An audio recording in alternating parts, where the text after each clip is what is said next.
I made probably overseas, bro. I probably made about 4.5 million. I come from a city where ain't too many basketball players made it out. You said about what motivated me to hoop and just stay focused.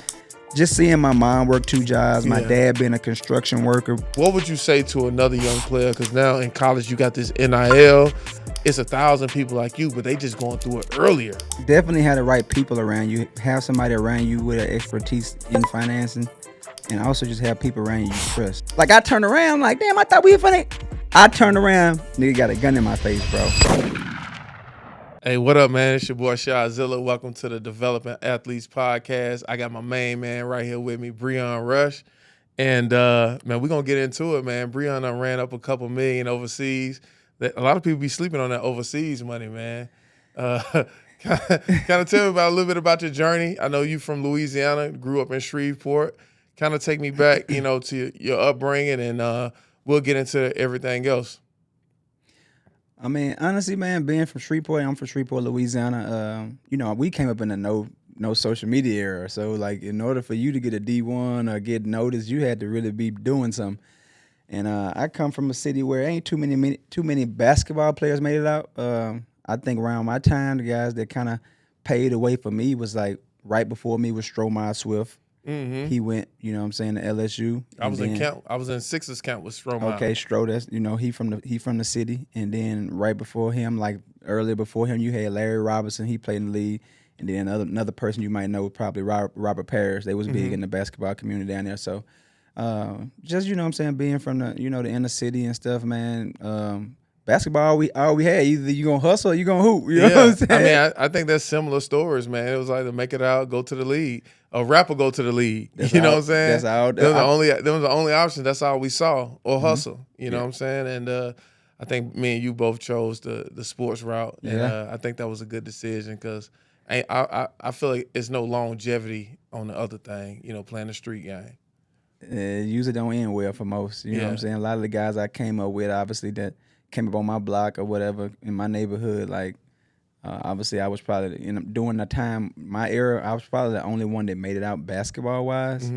And most of those guys, they either went to jail, got jail. You know what I'm saying? So I had the opportunity to maximize a situation that wasn't prominent, I guess you can say, like against the wall, kind of like, you know what I'm saying? Like you ain't really, like, not many make it. So for me to make it out of that situation, coming from the background I came from, it was definitely a blessing for sure. No, most definitely, man. So being able to make it out of a hostile environment where you're not seeing a lot of thriving, right? You're seeing a lot of people just trying to survive, everybody in survival mode. What kept you on the right path?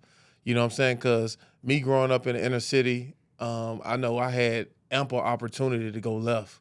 Right. But I always stayed the right path, you know what I'm saying? I always had discernment, I walk outside my house, we're in a war zone, you know what I'm saying? Exactly, but similar. I think sports help keep my, idle hands and idle time and all that stuff, you know what I'm saying? I think sports kept me busy enough to where I was able to kind of dodge a lot of stuff.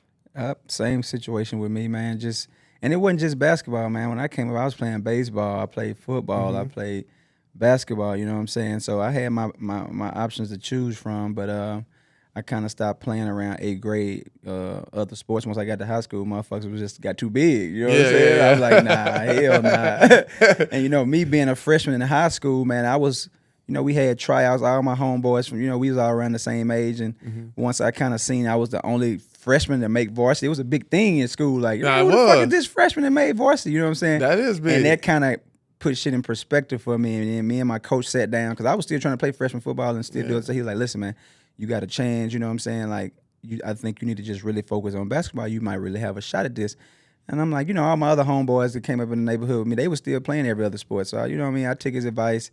I was only a freshman on varsity, and then, man, I had a bunch of seniors on that team that was just kind of, I'm still cool with them to the day. Like, that was like my OGs. And just kind of, showed me how the game was supposed to be played. They instilled confidence in me, bro. They put me in games. I didn't start as a freshman, but I got in situations, and it was crazy because the players had went on a strike for some reason, like the seniors, because of something happened with the coach. They ain't like the coach. All the seniors just fucking quit mid-season, bro. So I had to jump into the starting role. Oh, yeah. And I jumped into that starting role, bro, and I never turned back, bro. First game starting, I remember school Booker T. Washington, my first game, bro. It was crazy. I started, scored like 22 points as a freshman. It was a big thing in the city, you know what I'm saying? Like, who this freshman?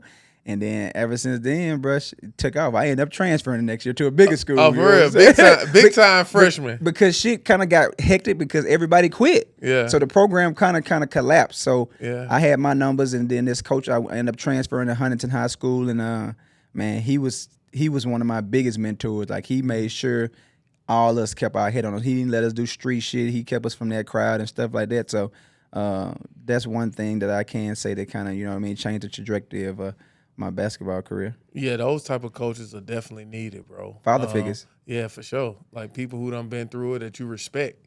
Because there's some coaches you don't even respect, you know what I'm saying? So when you get somebody to go in there that you know that care about you, you respect them more and you don't want to let them down. So it's good to have those type of coaches. So let's pivot a little bit. So you transfer high schools. What type of recruitment were you getting out of high school? I know you ended up at Grambling, but what did you have to choose from?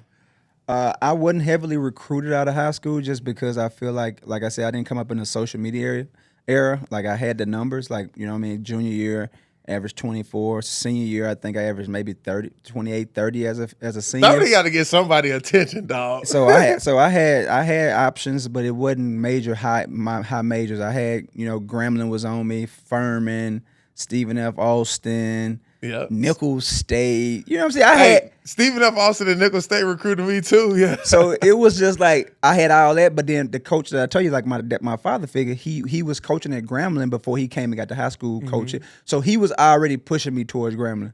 So that was like I was like a pipeline. That was my pipeline. So, you know, Grambling came down, you know what I'm saying? They offered me shit, you know what I mean? Once they came down and was like, yo, you ain't got to stay on campus, we'll get you a crib. Like, it was perks that came with it. I wasn't a regular freshman there, so I felt like. So you was getting a little baby NIL I deal. never stayed on campus, bro. As a freshman, you know how most freshmen got to stay in the dorm? They got me a 4-bedroom crib. I got my cousin Felix and Roland, a couple other guys living with. Shout out to Fee. Shout out to my cousin Fee. We all stayed in this 4-bedroom, man, and they allowed me to stay off campus. Had a little whip, you know what I mean? My pops got for me, so like I was living. I averaged 18 as a freshman. I got to campus, like it was different, mate. Got freshman of the year in the conference, and honestly, bro, if it was around this time with the portal being crazy, I wouldn't have made it to Grambling in 4 years. Yeah, because you know back then we had to sit out.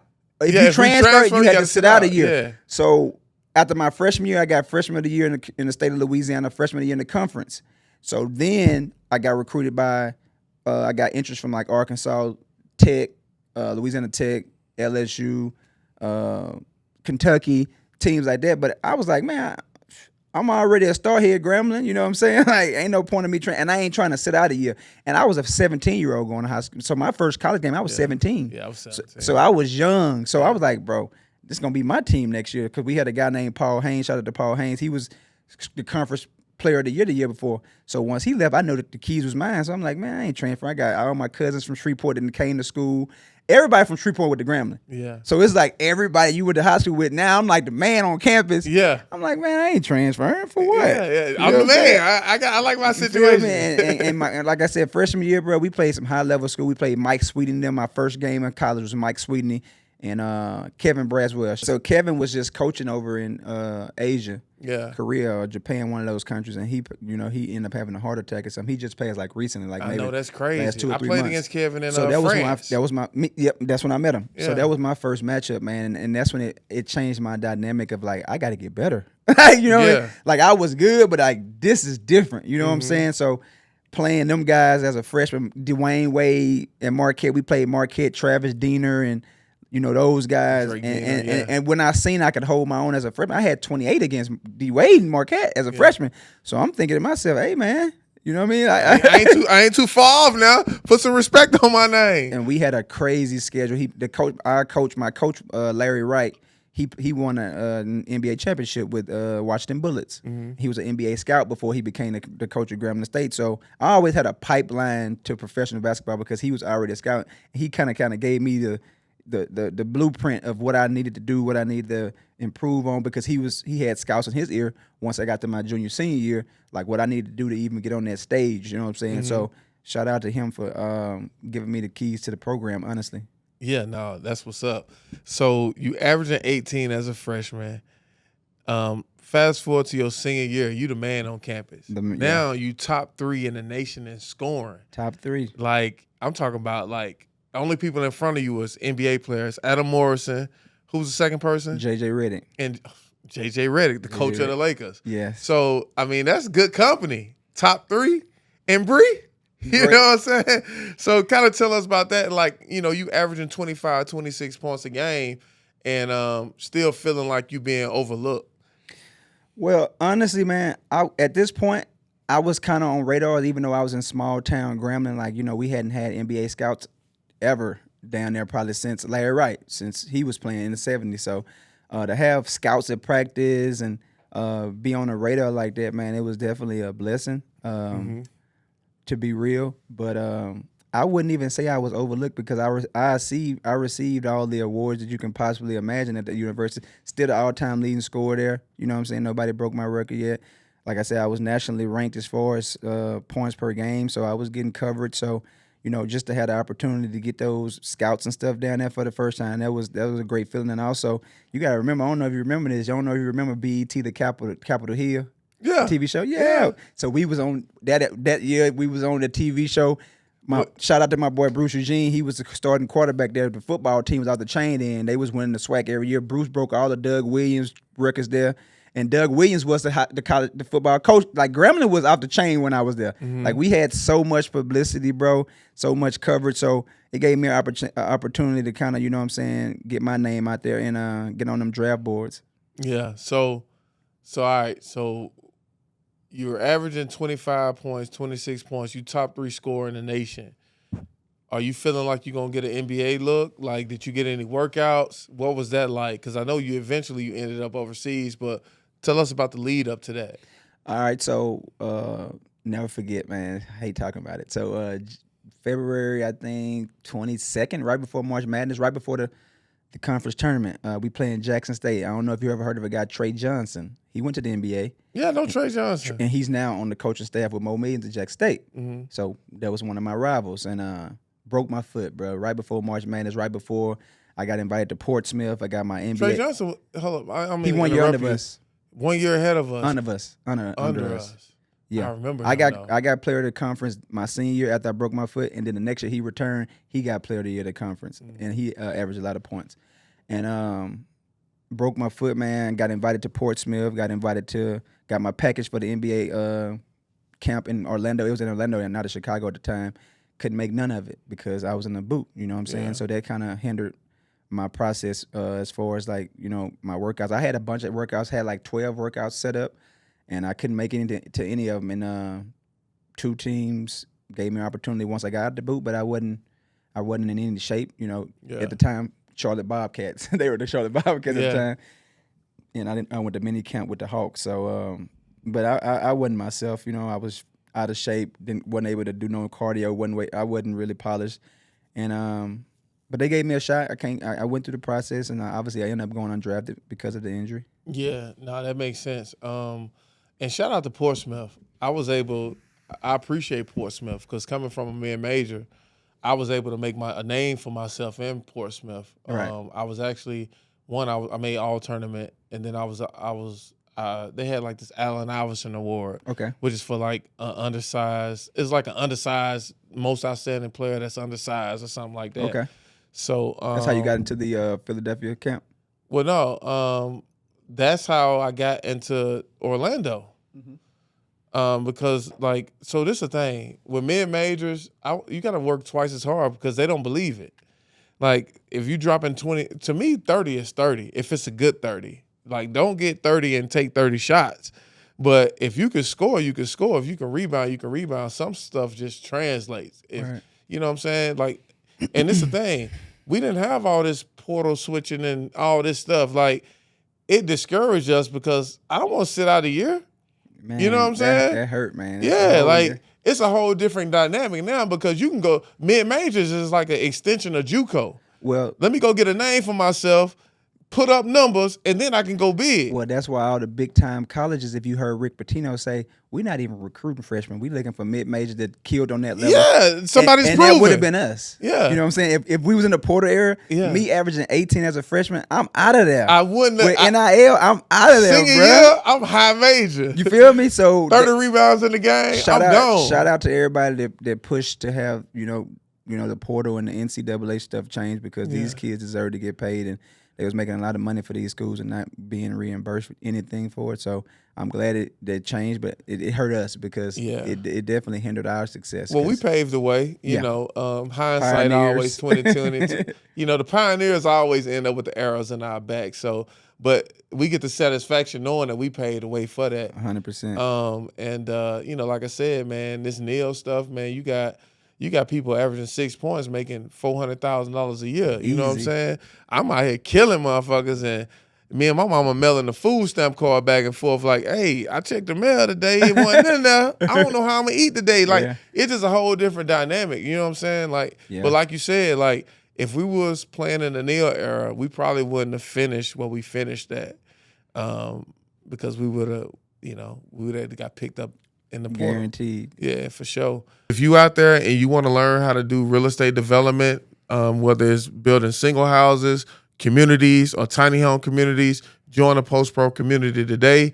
I'm in there giving game. I'm walking you through all of our $60 million in developments. I'm showing you everything. I'm connecting you with the vendors.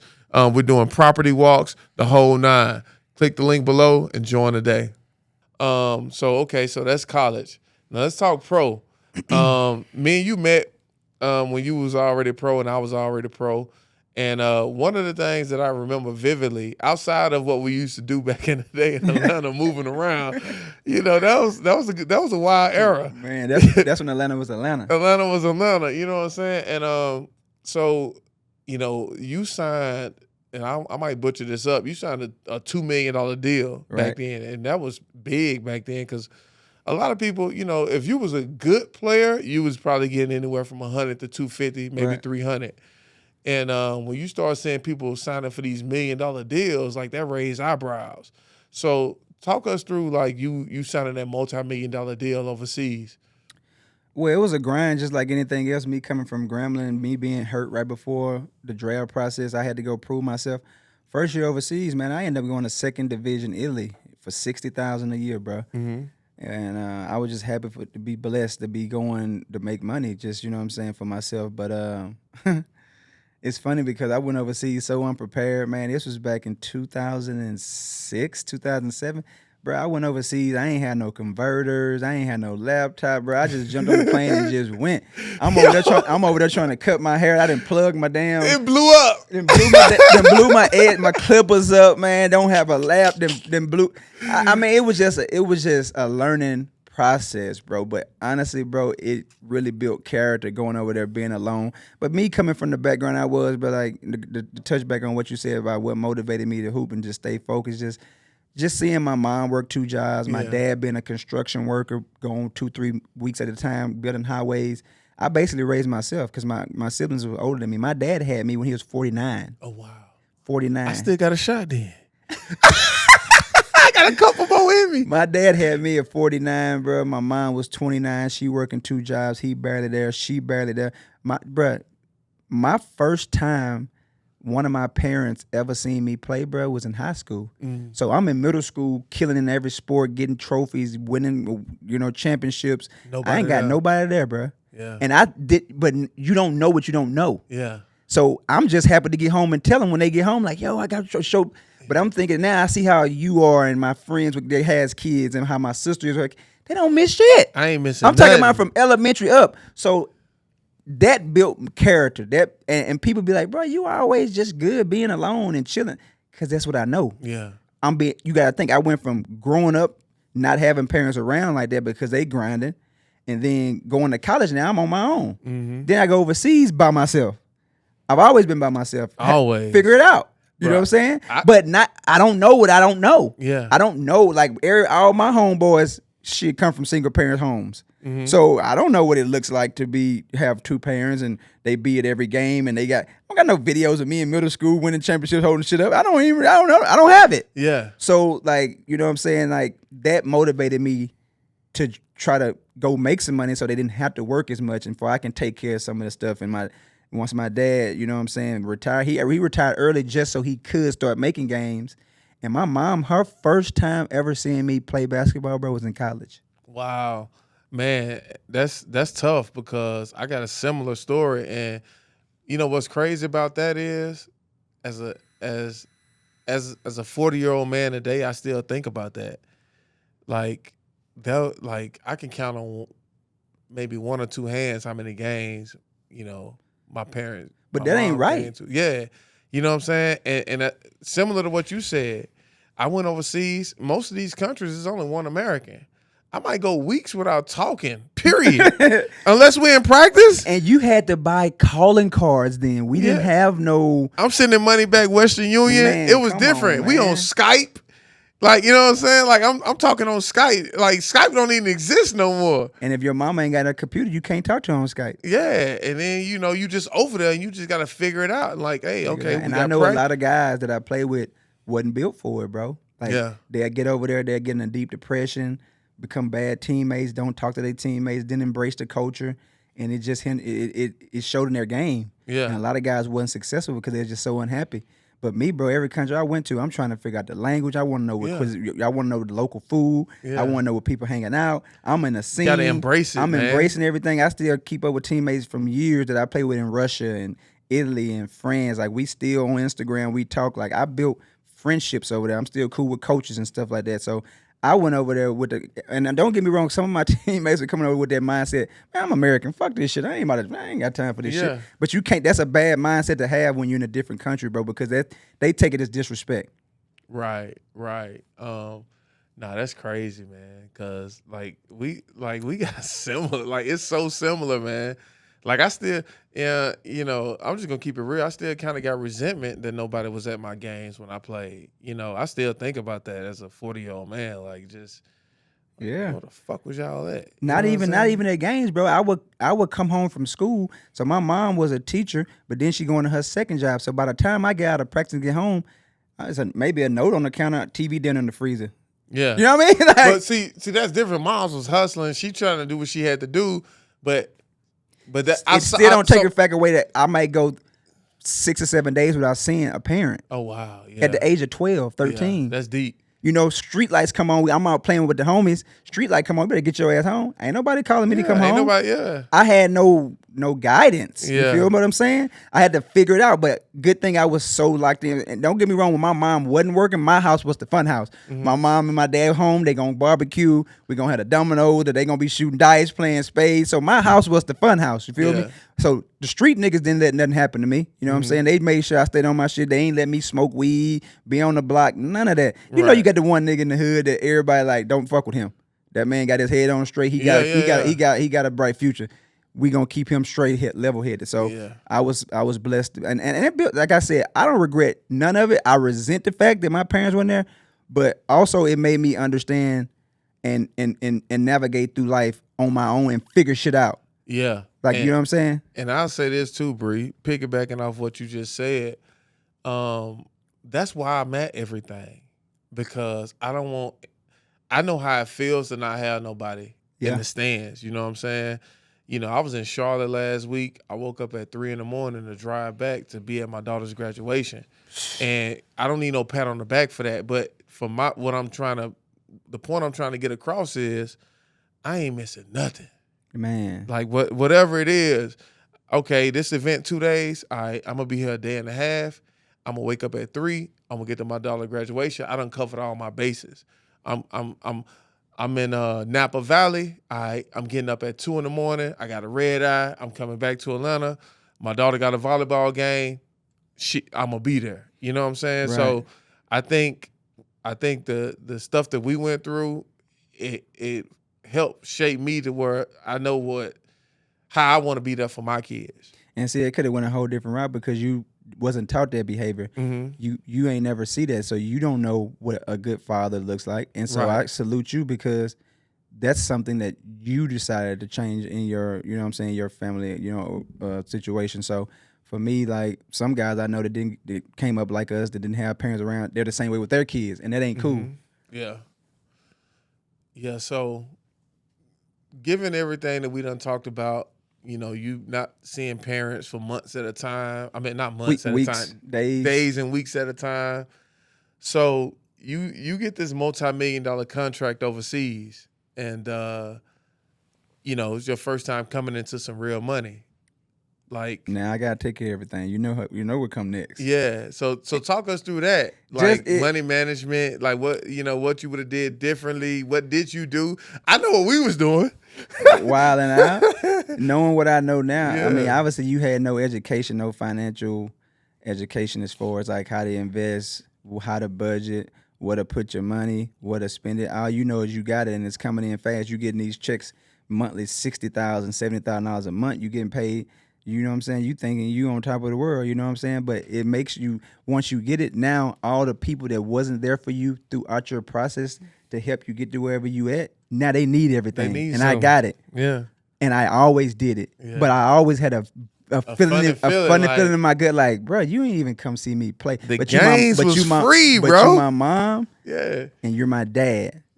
Yeah. But y'all wasn't there for me, you feel me? Mm-hmm. But I know why you wasn't there. So for me, once I got it, I didn't know what to do with it. I got it too fast. When I was 21, 22, coming to hundreds of thousands of dollars, I go buy me a crib in the middle of goddamn Atlanta. You know what I'm saying? You know the condo. Yeah. So, you know what I mean? I go shout out to the spot off Linden. Come on, man. go purchase I had a Range Rover and a Porsche at the same time. Like, it's just shit I wouldn't do now. Yeah. Like, why do I need two cars? And at the time, we didn't have Turo and all this other stuff. Yeah. So it's just I'm gone 6-7 months out the year. In the summer, it's time to play. And but them 7 months, it's sitting up. Yeah. It's depreciating. Yeah. I ain't doing that. And my crib, I ain't even rent my crib out. I could have been renting that out. Yeah. I could have been renting my cars out. I had Airbnb. 3-4 Rolexes, chains. Like, all I'm thinking is it's on. Yeah. You know what I mean? I finally got it. And I'm finna play around with it. And you think it's gonna last forever, and it don't. So that's the thing. So like you had got the multi-million-dollar contract, nigga. I'm making anywhere from 100 to 300. Yeah. But that was money to me coming from the hood. Yeah. I never, you know what I'm saying? So it's all about perspective, right?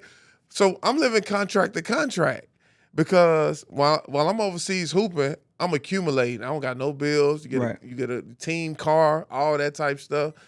And in the summertime, I'm making up for lost time. You hit the ground running when your first. The Camaros just came out. I need that for the summer. Your first couple of weeks back, man, you running through at least 10 bands. At least the first week. And I moved to Miami, so I still have my crib in Atlanta where I'm paying a mortgage. I got my Range and my Porsche here. My dumb ass, I go to move to Miami, add another expense, another $5,000 a month I'm paying for my rent there on top of the mortgage I'm paying here. Yeah. Now, I didn't went and got an Audi. It was just, bro. And then you know how lifestyle is in Miami, bro. You got to have some bread to live the way you want to live. Yeah. We out every night, we partying, bro. It's just a different dynamic. I mean, honestly, one summer, bro, between me and you, my financial advisor hit me. He was a guy that was helping me with my finance. He wasn't my financial advisor, but he was a mentor. He hit me. He like, yo, you got to chill. I'm like, what you mean? Yeah, He's like, yo, bro, you been home for 2-3 months, bro. You just spent $80,000 out there, bro. What you doing? I said, what? 80? 80. 80. He said 80. I said, wait, hold on. I spent what? He said, man, I just looked at your finances. You didn't spend $80,000, bro. Go get you some type of. I'm gonna put you in this, this life insurance policy, bro. Put $50,000 away each year in that for 10 years. And then when you turn 60, you've been to build interest on it, and you have $2 million, and you'll be able to disperse it starting when you're 60. So that's what I started doing. But you don't want to take in consideration injuries. Mm-hmm. And these are high risk investments. Mm-hmm. So I'm putting money away for that for a couple of years. I get hurt my back. Now I can't meet the $50,000 I got to put away, not knowing if I take some out. I don't know none of this. You penalized. What, bro? I lost $180,000. Hold up, you lost 180. Was it because you stopped paying on it? Stopped paying, and I need to take some out. Yeah. So I got dope. So, but I wouldn't have never knowing what I know. I wouldn't have never got into that type of investment. But it's again not knowing. So this is one of the things I wanted to ask you, right? Because you see all this stuff about NBA, NFL players go broke out the retirement and all this. But my question to you and the world is, how does this happen if everybody got a financial advisor? Are we not listening to the financial advisors? I didn't listen. Or the financial advisors not worth a damn? My biggest thing, I didn't listen. Like, I would hear him, but I didn't listen to him. I didn't slow down. I didn't change nothing up. Like, Why you think though? Because I didn't think it'd stop. Yeah. So, and I agree with you, right? Because when I retired, and I had to retire due to injury, and one thing that I regret that I didn't do, I didn't change my lifestyle. I was still living like I had a contract coming. Exactly, me too. I didn't know that it was going to take me 6 months to do my first real estate deal. Mm-hmm. I didn't know that once I did that real estate deal, I had to do another one. And another one. It's transactional. Like, you know what I'm saying? So it's like, man, like you can have a good month, but then if you don't do nothing for the next 2 months, so let's say if I make $30,000 in 1 month and I don't do nothing for the next 2 months, what's that divided by 3? I made 10 a month. Yeah. Like, get the 30 out your head. You know what I'm saying? And, So yeah. So my thing to you would be, what would you say to another young player? Because now in college you got this NIL. It's 1,000 people like you, but they just going through it earlier. So imagine you talking about getting the keys to Grambling State at 17. Imagine getting the keys to 400,000 up to $1 million at 17. What would you say to these young players getting these NIL deals? How to preserve and save their money? And then I'll give you my. I mean, what I just think. definitely have the right people around you. Have somebody around you with an expertise in financing, and also just have people around you trust, obviously, and have a plan B, have a backup, man. Which I'm so blessed that I graduated from college and with a bachelor with computer information systems. That was always something that interests me, computers, tech, stuff like that. So I always wanted to do that, regardless if I made it or not. And once I retired, that's kind of the avenue I went into, cybersecurity world. Mm-hmm. And went to cybersecurity school, got some certifications and stuff like that, and it was a smooth transition. But the first 3 years after retiring, right around COVID, was when I retired. World shut down, no money coming in, so I went 2-3 years without a fucking deposit hitting my account. So that sets you back. But it's life.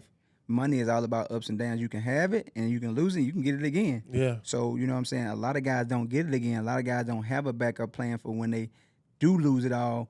They have a plan. I feel like the best thing that I could have done was keep pursuing the cybersecurity shit, and that's why, like at the present moment now, I'm working in tech.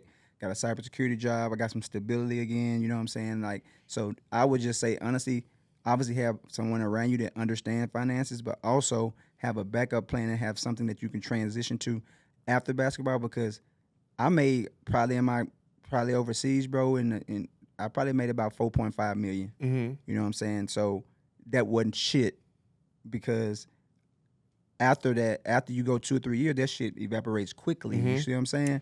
Yeah. So if I would have transitioned directly into a situation, I would have probably been better off financially than I was, but I didn't, and that kind of hindered my financial situation. But now that I'm back into the real world, and I'm not an athlete no more, and now I'm learning how to budget and where to put my money and kind of how to spend it. Like, honestly, it made me value a dollar or two, because I didn't value a dollar. Mm-hmm. I was making so much of it, I didn't value it. I didn't know. I didn't understand numbers on the screen. I had it for so long. Mm-hmm. After I came out of college, I never heard it for shit for the next 15 years. I'm going to Vegas. I'm flying out my niggas to Vegas. We going to goddamn Red Republic. We going to Toronto. I'm living in Miami. I moved to LA. Like, it wasn't a worry of my money until you get hurt. Yeah. And when you get hurt, it's not like the NBA. When you get hurt in the NBA, you still getting paid to rehab. Yeah. It's year round. Yeah. Overseas, ain't no 401k. They don't have programs and shit for people when they retire. So like, you got to figure that shit out. But that's why I salute the NBA, because they do have programs and shit now for retired athletes to go into depression after they finish and not know what the fuck they want to do and things like that. So that's something good that they created. But you got to get ahead of that shit before you retire. Like, you need to be putting their ducks in order before, so it could be a smooth transition. Yeah, no, I agree, bro, 1,000%. And as far as like the guys with the financial advisors and stuff like that, I'll take it a step further, bro. if you really want to protect your empire and you gonna listen, and if you know, because like you said, you weren't listening. I didn't have a financial advisor. I had one when I was with the Sixers for a little while, but then when I went overseas, a financial advisor really wasn't needed. Well, I ain't gonna say that. It was needed, but I wasn't making as much money, so it's like, you know what I'm saying? You can manage it yourself. You feel like, Yeah. But I was wrong about that too, because you don't know what you don't know. I'm not a finance guy. yeah, So you need somebody who's an expert at that field. And what I'll say to all the NBA, NFL players, and overseas players, get you a financial advisor and then get you a third-party audit twice a year to make sure you're keeping everybody on the up and up.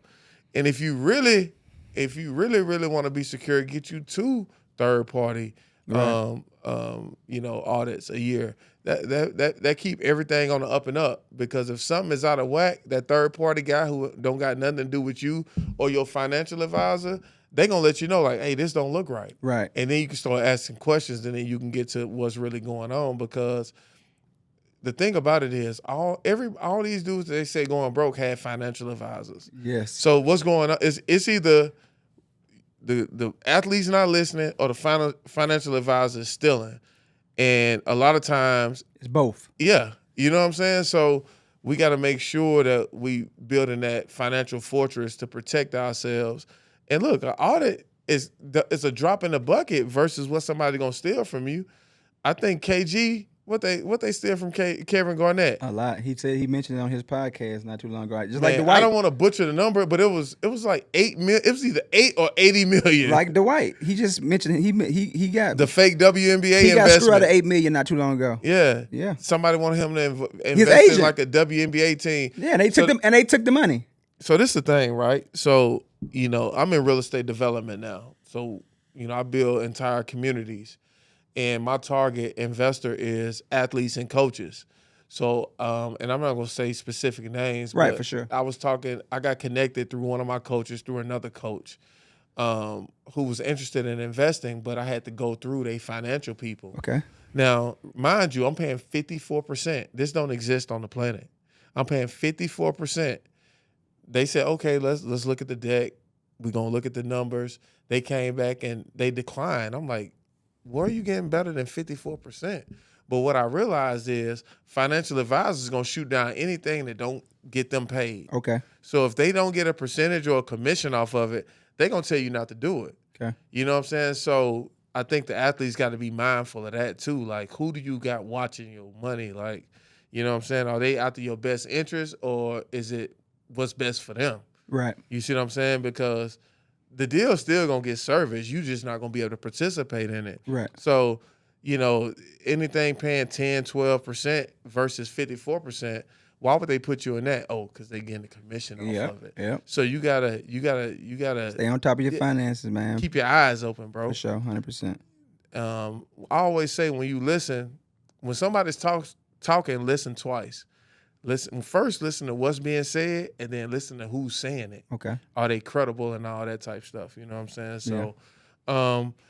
So let's transition. Now you work in cybersecurity. Like, what's some of your day to day as a civilian? Like, I call myself a civilian. Man, the civilian life different, yo. Because when I first retired, right, I started going into the office for real estate, and I'm like, man, I found myself looking at my phone like, man, I ain't got a flight today. I'm so used to having 2 flights a week. Like, I'm like, I ain't got a flight. Like, I was, how you get homesick from not being home? Yeah. I was homesick from not being overseas. It's like, this is what y'all do all day? Man. Like, I really had to adapt to being a civilian, bro. Like, it's different, bro. Yeah. It's different. That transition is something different, but on my everyday operation is just basically I'm working with HCL Technologies. It's this billion-dollar Indian company, man. They pretty well known in the tech community. We're working on a project right now with MetLife Arena out of New York, where the Jets and the Giants play.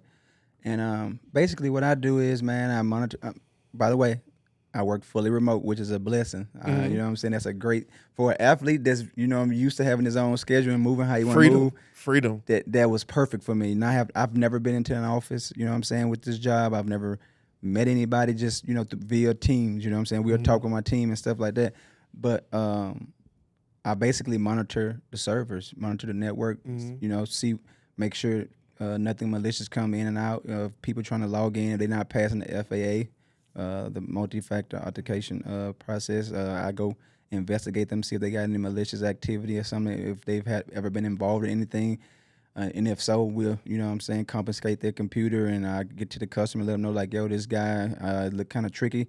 This IP I don't know why this IP from Ukraine is trying to get into you guys' network. You need to look into it. So my role is a SOC analyst, security operator center analyst. So I'm basically a virtual security guard for that. For that. A virtual security guard. I'm basically a virtual security guard. You know how you go to the club, bro, and it's a big nigga sitting at the door, and he looking at your outfit like, frisk you. Oh, I think he got a knife in his back. I can't let him in. So I'm either rejecting or allowing traffic in or out. You know what I'm saying?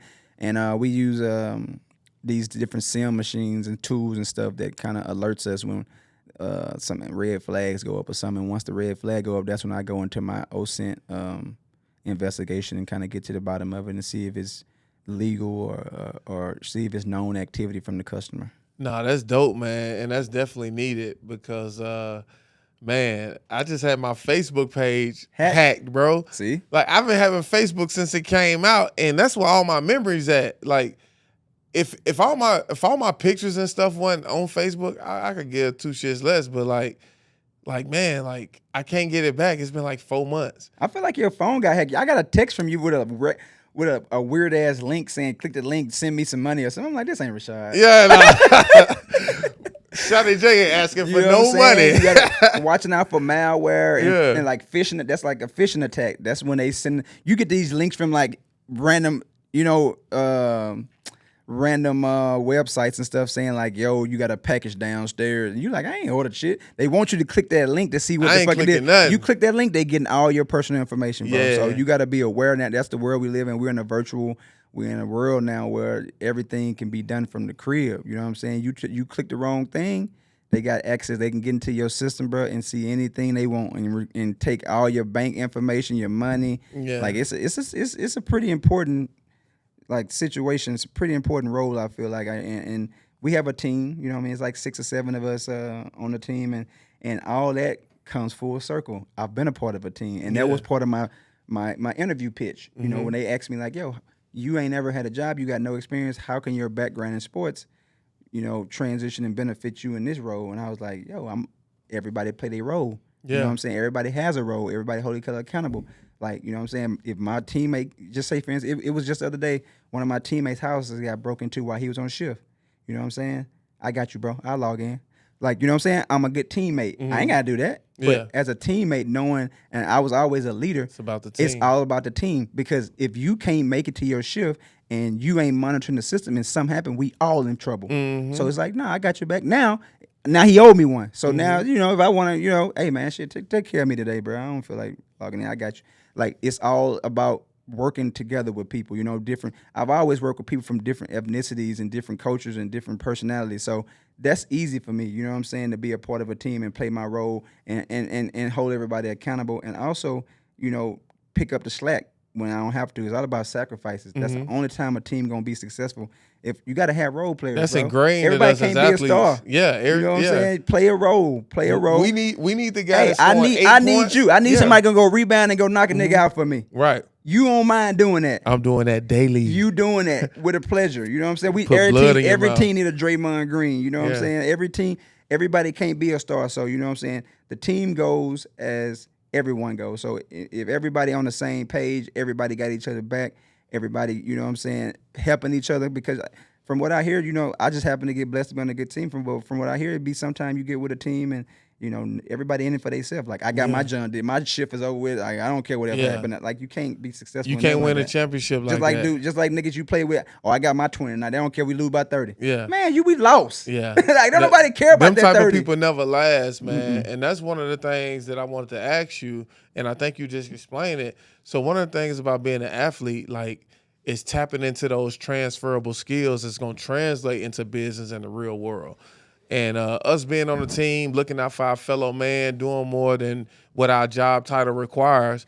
You know what I'm saying? I think that's some of the stuff that we can bring to the table. Yeah, I think that actually helped me get the job because a lot of companies, from what I hear, love ex-athletes because they are used to working with others. Mm-hmm. You know, and that's very important in the world I'm in now because you have to be able to work with others in order to get the job done. So shout out to me being an athlete. You know what I'm saying? Everybody want an athlete, and a lot of these tech people, bro, they love like I'm the only. They like being around athletes. I'm the only black guy on my team. Yeah, and like I'm so different from them. You know, I got a bunch of Indian guys or Hispanic guys, so. You know, talking to me, I talk different from them. My lingo different. Like I'm funny. I like to joke. And you know, like we be on calls and everybody be so still. I say some weird shit. You know, some wild shit. Like, what's up, fella? I come on. What's up, guys? What's up with y'all? They be like, oh, Brion is on. Like they just love us around. You know what I'm saying? So they love athletes. And I've always been a social person, very high. You know what I'm saying? Energy guy as far as like.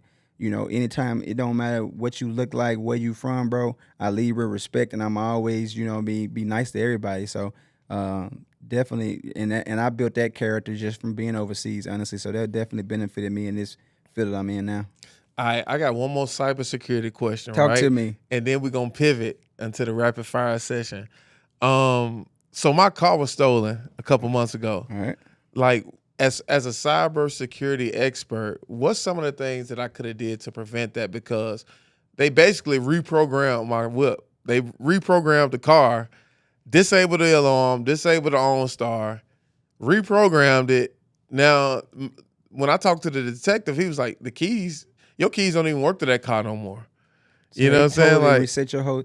I mean, honestly, maybe having a second layer of protection. I mean, like I don't know if maybe a firewall to prevent hackers from getting in, but I don't know how you would be able to put that on your that ain't own even on the market. On your own star system. Like they just got you. Like whoever got you was just It's no way to prevent. They that. was a professional, but like my thing is, OnStar is built into the car. So I was kind of disappointed. So they didn't hack. OnStar. They didn't technically hack you. They hacked the All-Star system. Yeah. So at this point, you might have just got it. Just was it was bad luck. Your car was the one. It was a hit that they got a hold to, and I'm pretty sure you wasn't the only one. You know what I'm saying? So they hacked into their own store and just got access to different. And that's what my job would be like. You have like how we work for MetLife. Somebody should have been working for OnStar. I don't know who their teams are or whatever that looks after that stuff, but something got past somebody. And honestly, it goes through different levels. Like I'm the first level of defense. I got somebody above me at L2. Then they got somebody above them at L3. So like it's my job to catch it first and send it up the pipeline. So it had to get by a person like me that probably seen it and just closed the case as non-malicious when it was malicious, and it just went unbothered and they just did they had their way. Yeah. All right. Now let's pivot into the rapid fire session, right? So I got some crazy overseas stories. Like I probably won't even share on this podcast. But what's your craziest overseas experience? Craziest overseas experience. I'm gonna give you one. I was in Russia, New Year's. Shout out to my boy Aaron Miles. He was my point guard. I remember Aaron Miles. Yeah, he's formerly coaching right now for the Pelicans. Joe Alexander, this white kid from West Virginia, freak athlete. He was a lottery pick in the NBA. He was on my team. We went out for New Year's, just us three. You know, went out, had some drinks, we partying, boom, boom, boom. And you already know how it is overseas with the girls, bro. Like the locals hate when the local chicks on you and shit, get to hating and shit. Yeah. But this a drunk night, 'cause everybody fucked up. It's New Year's and them Russians can drink. Yeah.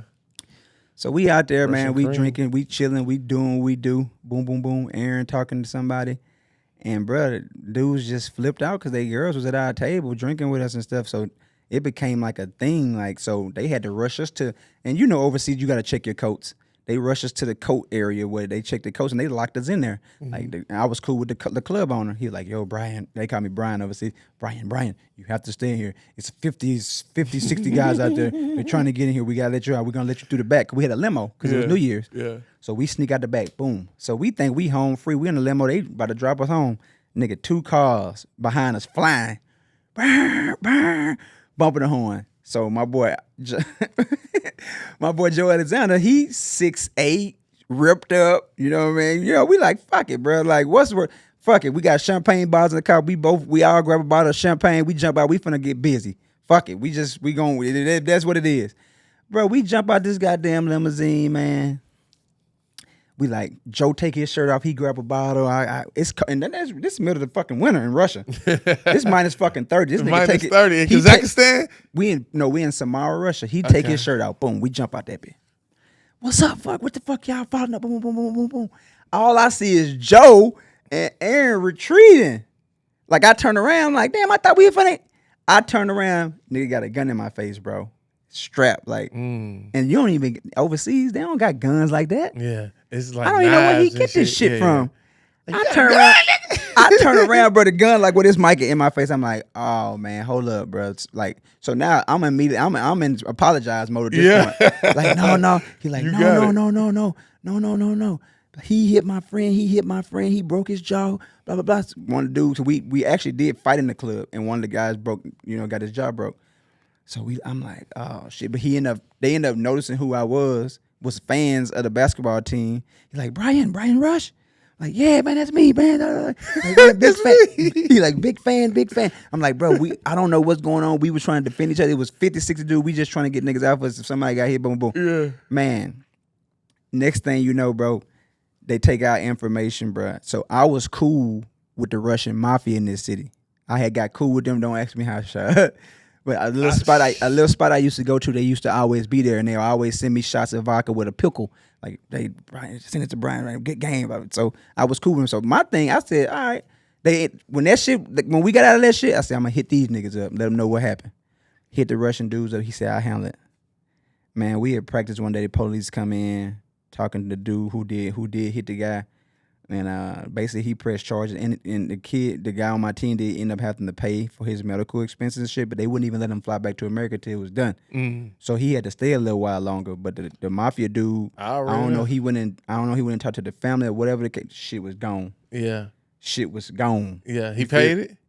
I don't know. The mafia paid it. I don't know who paid it, but it was gone. I heard nothing else about it the rest of the goddamn time I was there. Yeah, the mafia. They handled that shit. And, yeah. and that's when I was like, you know what I mean? Like, you know what I'm saying? That's why it's good, man. To get out, don't be acting fucking like you got to get cool with the locals, man. These small towns. Because I was in Samara. You out of bounds. You know, I played in Moscow too, though. But I wasn't connected like I was in Samara because Samara is a smaller city.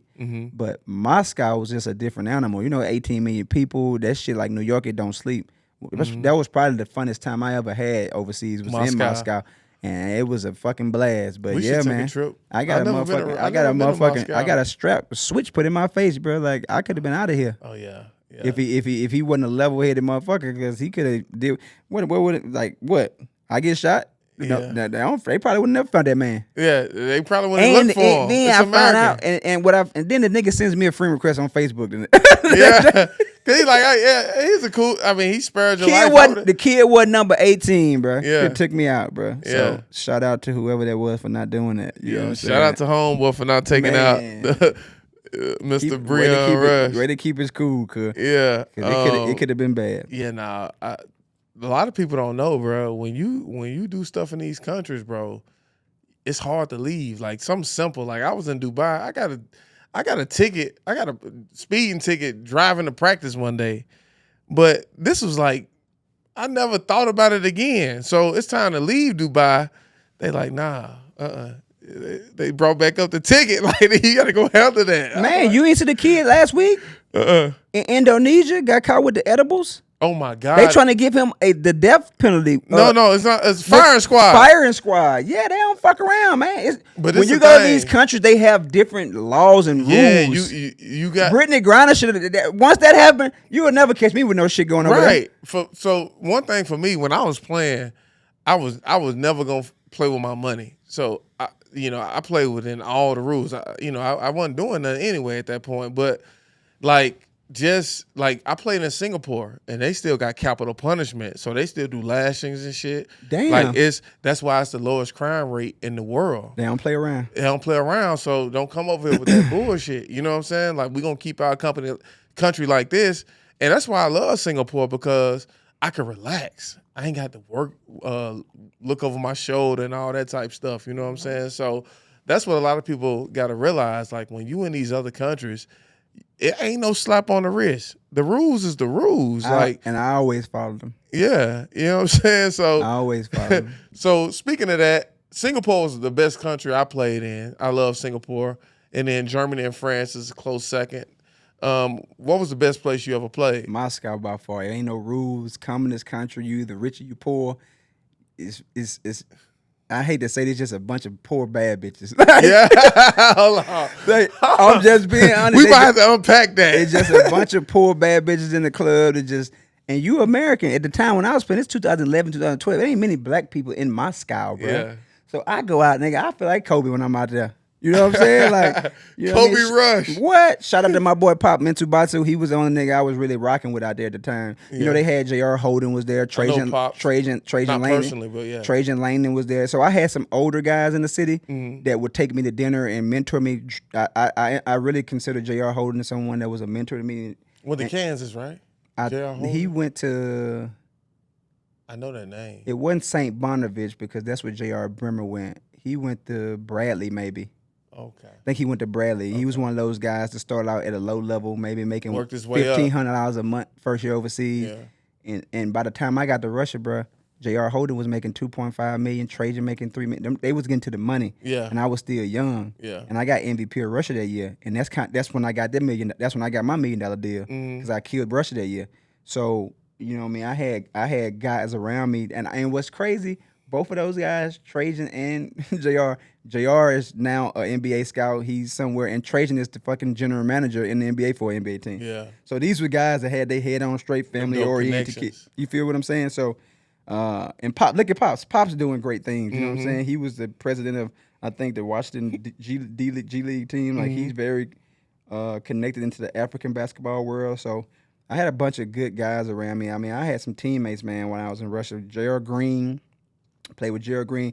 Shout out to my boy. He's the coach now at Georgia State. Jarvis Hayes. He was one of my teammates, bro. J.R. Bremer. He played with LeBron with the Cavs. Like, I've been around Quintel Woods, Jamario Davis. Went straight from JUCO. I remember Quintel Woods. Bro, I've had DeJuan Blair. Yeah. Like, I've had guys around me that was good guys, and I still have a relationship with them today. So, shout out to all them boys, man. They was part of my journey. Nah, that's what's up, man. So, we know you was an offensive, juggernaut. For sure. Who was the toughest player you ever had to guard? Or do you even play defense? You ain't never seen no nigga give me 30, but I'm gonna tell you this, bro. The toughest guard for me was Patrick Beverly. Still one of my good friends today. Just talked to him not too long ago. So Pat Bev he was an offensive juggernaut overseas? What? Pat Bear was that guy overseas. I know that, right? But I'm only asking you that question for the audience because people will see Pat Bev in the NBA and be like, oh, he can't score. No, he probably can't score to the NBA, but he'll give you 50. And you couldn't score on him. Yeah. So me and Pat was cool before I played against him in St. Petersburg. So when we flew to St. Petersburg, Russia, he invited me to his house the night before. We playing 2K. His girl cooked. You know, she had fried chicken, did it big for me. You know what I'm saying? Had a great night. So they dropped me back out at the hotel. You know what I'm saying? Next day, that's my man. You were for the game. You dap up, you talk. Ain't none of that. Boy, won't even talk to you. What's up, Pat? It's wartime. I said, I was just at this nigga house. He just fed me last night. It's wartime. Bruh, game start, this nigga filing, he hacking. This nigga tear our ass up.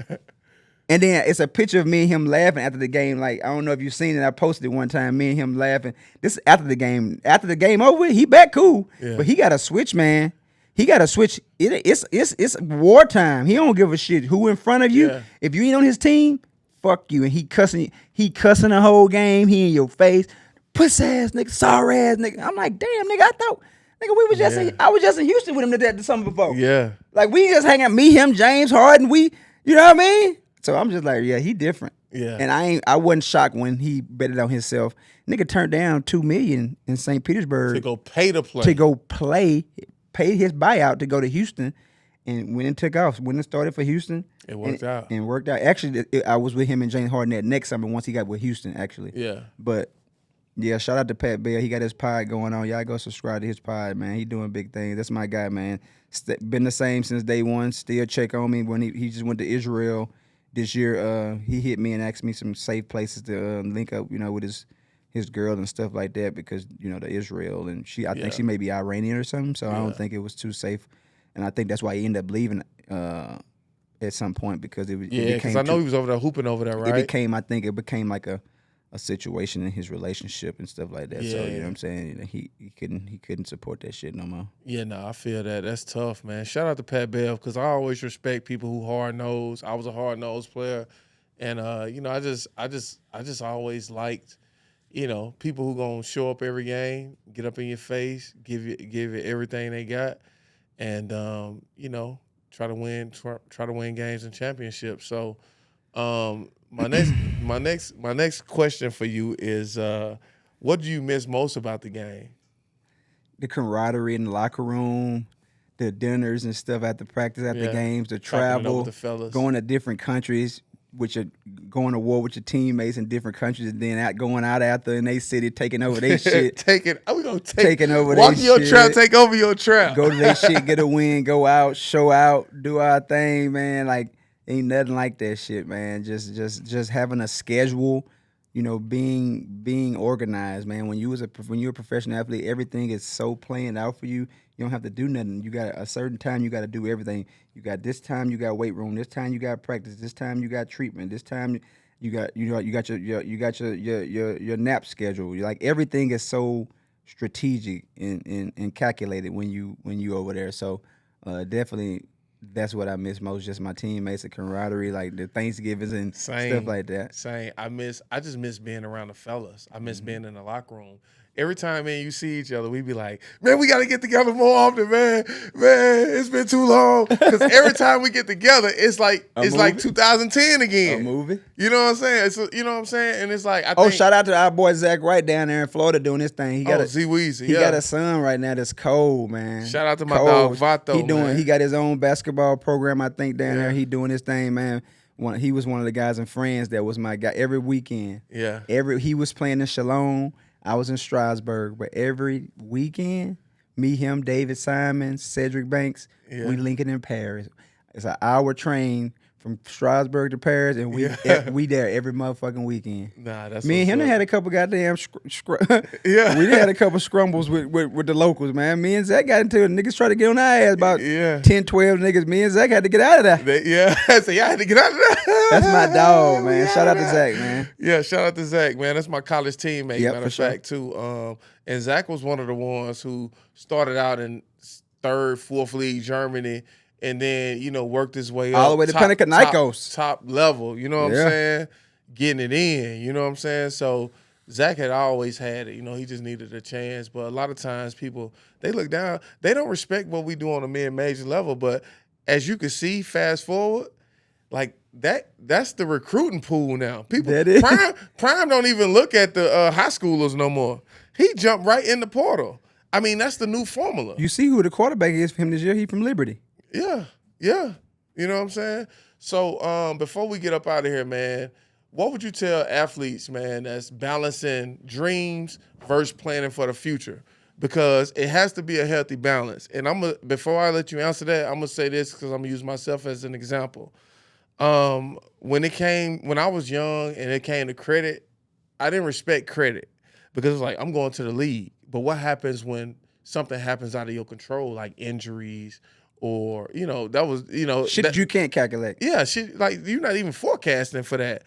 So how do you stay committed to the grind but still plan for the future? And I think that's where a lot of athletes get caught up at because it's like, I'm so laser focused on this, I don't got time to watch my money. I'm so laser focused on this, I don't got time to plan. You know what I'm saying? You put it out to third-party people to do it, and if they don't do right by you, you dead in the water. Right, because you so focused on your craft, you ain't really paying attention to nothing else. I would just say, like you said, balance, man.